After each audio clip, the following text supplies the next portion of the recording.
Hello बच्चों, आज हम संस्कृत की शुरुआत बिल्कुल जीरो से करेंगे। इस वीडियो के खत्म होते होते आप न केवल संस्कृत शब्द पहचानना सीख जाएंगे, बल्कि खुद से वाक्य बनाना भी शुरू कर देंगे। तो आज हम संस्कृत व्याकरण के 3 पिलर्स यानी 3 स्तंभ सीखेंगे, लिंग, वचन और सर्वनाम। और साथ ही हम यह जानेंगे कि इन तीनों का वाक्यों में सही इस्तेमाल कैसे किया जाता है। तो चलिए शुरू करते हैं। हिंदी में हमने 2 लिंग 2 वचन पढ़े हैं, लेकिन संस्कृत में हर चीज 3-3 के ग्रुप में चलती है। तो चलिए आज हम लिंग, वचन और सर्वनाम के इस अनोखे तालमेल को समझते हैं। तो सबसे पहले आता है लिंग कितने प्रकार के होते हैं। तो संस्कृत में लिंग 3 प्रकार के होते हैं। पहला है पुल्लिंगम, दूसरा है स्त्रीलिंगम और तीसरा है नपुंसक लिंगम। तो सबसे पहले हम पुल्लिंगम यानी पुल्लिंग शब्दों को समझते हैं। ऐसे शब्द जो पुरुष जाति में आते हैं उन्हें हम पुल्लिंगम या पुल्लिंग शब्द कहते हैं, जैसे कोई व्यक्ति या कोई पशु या कोई वस्तु। तो यहाँ पर मैंने उदाहरण दिए हैं। पहला है रामः, दूसरा दिया है गजः और तीसरा है वृक्षः। यह सभी पुल्लिंग शब्द कहलाते हैं। तो संस्कृत में पुल्लिंग शब्दों की पहचान क्या होती है? जिन शब्दों के पीछे अह का स्वर आता है यानी विसर्ग आता है, देखिए रामः, गजः, वृक्षः, तो वे सभी अकारांत पुल्लिंग शब्द कहलाते हैं। अब हम दूसरा देखते हैं स्त्रीलिंगम यानी स्त्रीलिंग शब्द। ऐसे शब्द जो स्त्री जाति में आते हैं उन्हें हम स्त्रीलिंगम या स्त्रीलिंग शब्द कहते हैं, जैसे राधिका, अजा, नदी, ये सभी स्त्रीलिंग शब्द हैं। तो संस्कृत में स्त्रीलिंग शब्दों की पहचान क्या होती है? जिन शब्दों के पीछे आ का स्वर आता है उन्हें हम आकारांत स्त्रीलिंग शब्द कहते हैं। जैसे देखिए यहाँ पर है राधिका, अजा, यह दोनों में क्या हो रहा है? पीछे आ का स्वर आ रहा है। और जिन शब्दों के पीछे बड़ी ई की मात्रा का स्वर आता है वे इकारांत स्त्रीलिंग शब्द कहलाते हैं, जैसे नदी, पार्वती, ये सभी स्त्रीलिंग शब्द हैं। अब हम लास्ट को देखते हैं, नपुंसक लिंगम यानी नपुंसक शब्द। ऐसे शब्द जो ना तो पुरुष जाति में आते हैं और न ही स्त्री जाति में आते हैं, उन्हें हम नपुंसक लिंगम या नपुंसक लिंग कहते हैं, जैसे फलम, पुस्तकम, दूरदर्शनम। नपुंसक शब्दों की पहचान क्या होती है संस्कृत में? जिन शब्दों के पीछे आधा म आता है, देखिए जैसे फलम, पुस्तकम, दूरदर्शनम, ये सभी नपुंसक शब्द कहलाते हैं। अब हम बात करते हैं वचन की। तो संस्कृत में भी वचन 3 प्रकार के होते हैं, एक वचन, द्विवचन और बहुवचन। अब हम पुल्लिंग शब्दों में इन वचनों को समझते हैं। तो यहाँ पर एक लड़का है, उसे हम संस्कृत में क्या कहेंगे? बालकः। अगर 2 लड़के हैं तो उसे हम क्या कहेंगे? बालकौ। और अगर 2 से अधिक लड़के हैं तो उसे हम संस्कृत में कहेंगे बालकः। यानी एक वचन में हम कहेंगे बालकः, द्विवचन में कहेंगे बालकौ और बहुवचन में कहेंगे बालकः। उसी प्रकार हम वृक्ष को देखते हैं, एक वचन में कहेंगे वृक्षः, द्विवचन में कहेंगे वृक्षौ और बहुवचन में कहेंगे वृक्षः। अब यहाँ पर एक हाथी दिया है तो हम कहेंगे गजः, 2 हाथी दिए हैं तो कहेंगे गजौ और अनेक हाथी दिए हैं तो कहेंगे गजः। तो बालक शब्द के शब्द रूप कैसे होंगे? बालकः, बालकौ, बालकः। वृक्ष के वृक्षः, वृक्षौ, वृक्षः। और तीसरा है गजः, गजौ, गजः। अब हम स्त्रीलिंग शब्दों में वचनों को सीखते हैं। अगर एक लड़की दी है तो हम उसे क्या कहेंगे? बालिका। अगर 2 लड़कियां हैं तो उसे हम कहेंगे बालिके और अगर 2 से अधिक लड़कियां हैं तो हम उसे कहेंगे बालिकाः। यानी एक वचन में बालिका, द्विवचन में बालिके और बहुवचन में बालिकाः। उसी प्रकार अगर एक लेडी डॉक्टर है तो उसे हम संस्कृत में क्या कहते हैं? वैद्या। अगर एक है तो हम कहेंगे वैद्या, अगर 2 है तो हम कहेंगे वैद्ये और अगर 2 से अधिक है तो हम कहेंगे वैद्याः। इसी तरह यहाँ पर दिया है अजा, अजा यानी बकरी, तो यह भी एक स्त्रीलिंग शब्द है। तो अजा शब्द के शब्द रूप होंगे एक वचन में अजा, द्विवचन में अजेय और बहुवचन में अजाः। अब लास्ट में नपुंसक शब्दों को देखते हैं। अगर एक पत्ता दिया है तो एक वचन में उसे कहेंगे पत्रम, अगर 2 पत्ते दिए हैं तो उसे कहेंगे पत्रे और अगर 2 से अधिक पत्ते दिए हैं तो बहुवचन में कहेंगे पत्राणि। उसी प्रकार एक पहिया दिया है तो उसे हम कहेंगे चक्रम, अगर 2 पहिए दिए हैं तो द्विवचन में हम कहेंगे चक्रे और अगर 2 से अधिक पहिए दिए हैं तो बहुवचन में हम कहेंगे चक्राणि। तो इसके शब्द रूप चलते हैं पत्रम, पत्रे, पत्राणि, चक्रम, चक्रे, चक्राणि। लास्ट देखते हैं, अगर एक पुस्तक दी है, अगर एक किताब दी है, तो हम उसे एक वचन में कहेंगे पुस्तकम, द्विवचन में कहेंगे पुस्तके और बहुवचन में कहेंगे पुस्तकानि। यानी पुस्तकम, पुस्तके, पुस्तकानि। तो अभी हमने लिंग और वचन को समझा है, अब हम सर्वनाम को सीखेंगे कि सर्वनाम क्या होते हैं। वह शब्द जो संज्ञा के स्थान पर प्रयोग किए जाते हैं उन्हें सर्वनाम कहते हैं। सरल शब्दों में कहें, जब हम किसी का नाम बार बार नहीं लेना चाहते हैं, जैसे राम जाता है, राम सोता है, तो हम क्या कहते हैं? वह जाता है, वह सोता है। बस इसी वह, तुम और मैं जैसे शब्द सर्वनाम शब्द कहलाते हैं। तो यहाँ पर उदाहरण दिए हैं, जैसे मैं, तुम, आप, वह, कोई, कुछ, कौन। तो यह सभी सर्वनाम शब्द हैं। संस्कृत में सर्वनाम के प्रमुख 6 भेद होते हैं, लेकिन उन भेदों पर चर्चा हम अगले वीडियो में डिटेल से करेंगे। आज का वीडियो खास तौर पर बेसिक सर्वनाम और बेसिक संस्कृत के लिए है, ताकि आप शुरुआत से ही भाषा को अच्छे से समझ सकें। तो सबसे पहले हम सर्वनाम में वह शब्द देखते हैं कि संस्कृत में वह शब्द के लिए कौन से शब्द हैं। वह है सह, सा, तत्। आप सभी जानते हैं, इंग्लिश में जब कोई लड़का दूर होता है तो हम उसे ही करके डिस्क्राइब करते हैं, और लड़की होने पर वह बदलकर शी हो जाता है। यानी इंग्लिश में जेंडर बदलते ही सर्वनाम बदल गया। संस्कृत इस मामले में बिल्कुल इंग्लिश की तरह ही है। संस्कृत में भी जैसे जेंडर या लिंग बदलता है, वह का शब्द भी बदल जाता है। चलिए देखते हैं। अगर कोई व्यक्ति या लड़का हमसे दूर है तो उसे डिस्क्राइब करने के लिए इंग्लिश में हम ही प्रोनाउन का यूज करते हैं, तो संस्कृत में वह शब्द बदलकर सह बन जाता है। सेम वैसे ही अगर कोई महिला है या लड़की है तो उसे डिस्क्राइब करने के लिए हम शी प्रोनाउन का यूज करते हैं, संस्कृत में वह बदलकर सा बन जाता है। और सेम ऐसे ही अगर कोई वस्तु या नॉन लिविंग थिंग हमसे दूर है तो उसके लिए इंग्लिश में हम इट या दैट का यूज करते हैं, तो संस्कृत में उसके लिए शब्द आता है तत्। यानी इंग्लिश के ही, शी, इट बदलकर संस्कृत में वह शब्द के लिए सह, सा, तत् बन जाते हैं। तो इसे समझने के लिए हम एक छोटा सा वाक्य बनाते हैं पुल्लिंग शब्दों के लिए।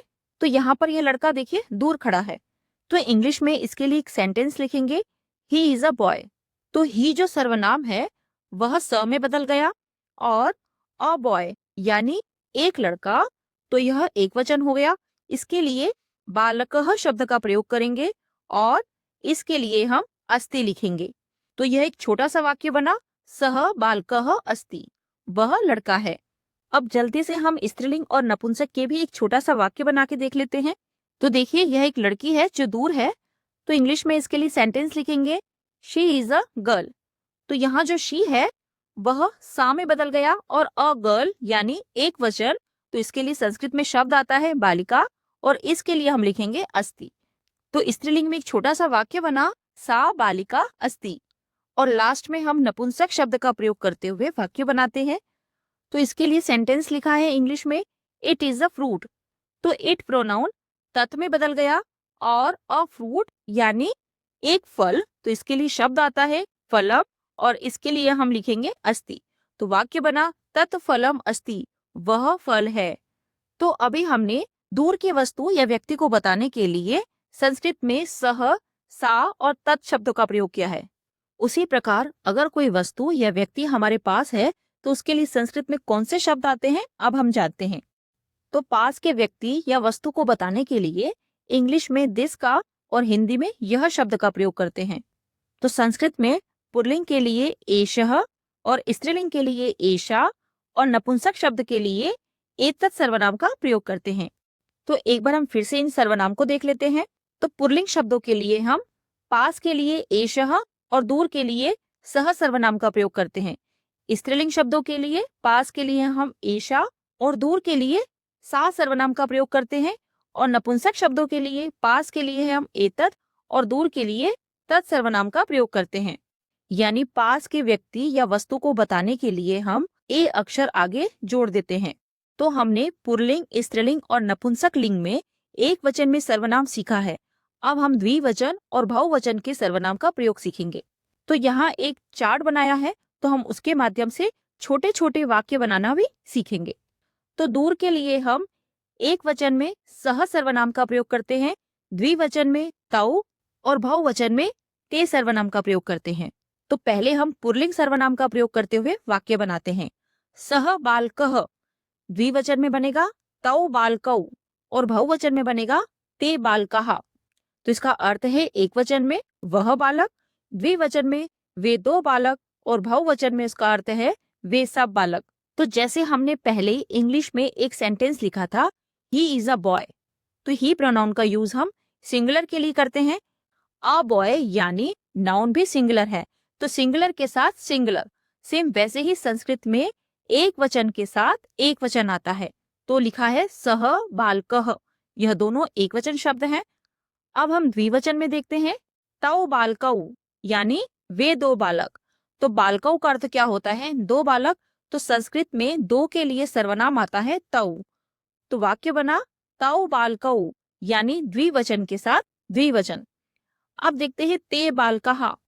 यहाँ पर यह बात ध्यान देने वाली है कि ते सर्वनाम का प्रयोग पुल्लिंग के बहुवचन शब्दों के लिए किया जाता है, जिसका अर्थ है वे सब।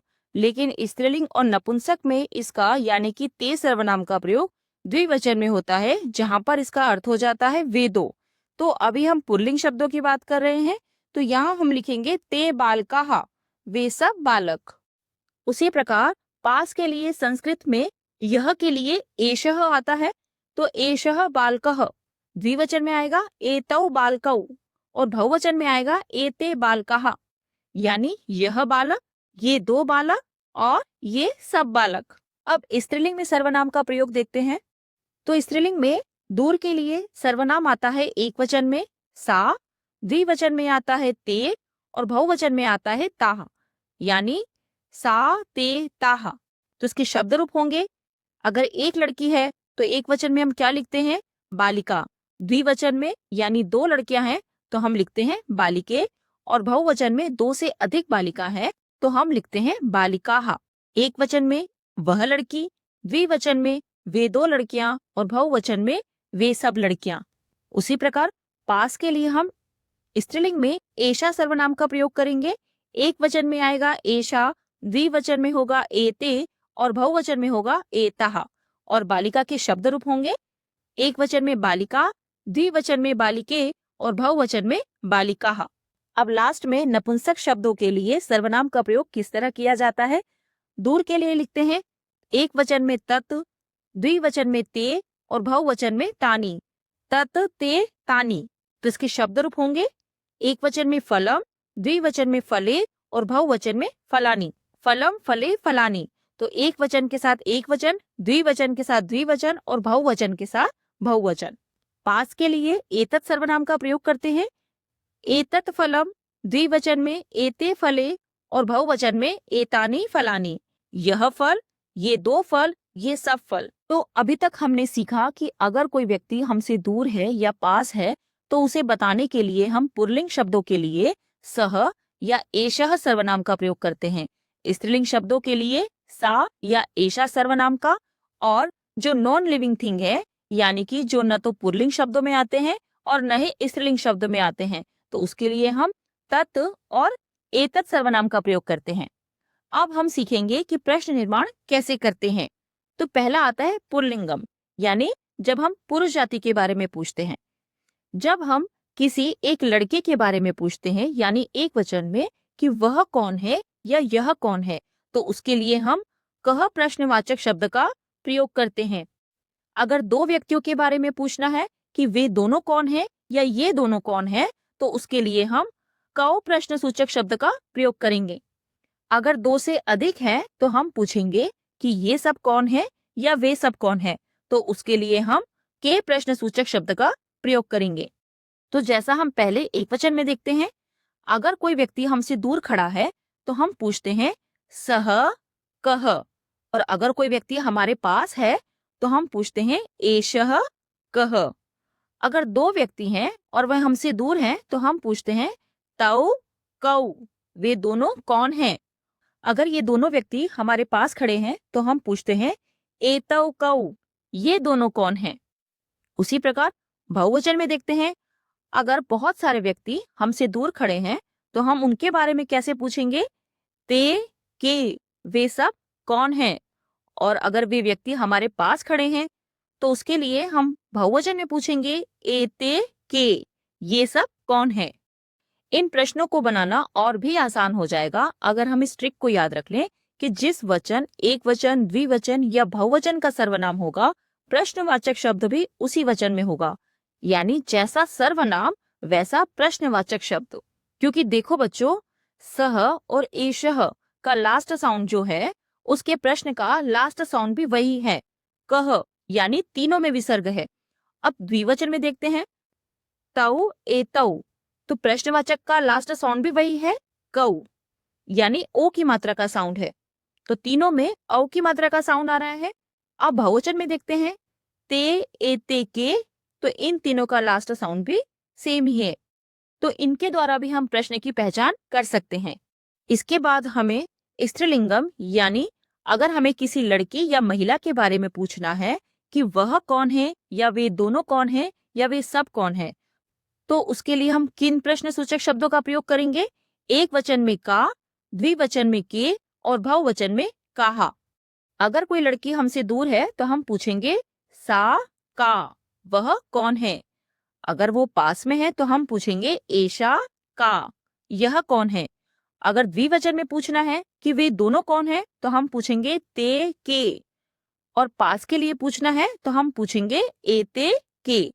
और अगर हमें बहुवचन में, यानी बहुत सारी महिलाओं के बारे में पूछना है कि वे सब कौन है, तो हम पूछेंगे ताहा कहा, और पास के लिए पूछेंगे एताहा कहा, ये सब कौन है।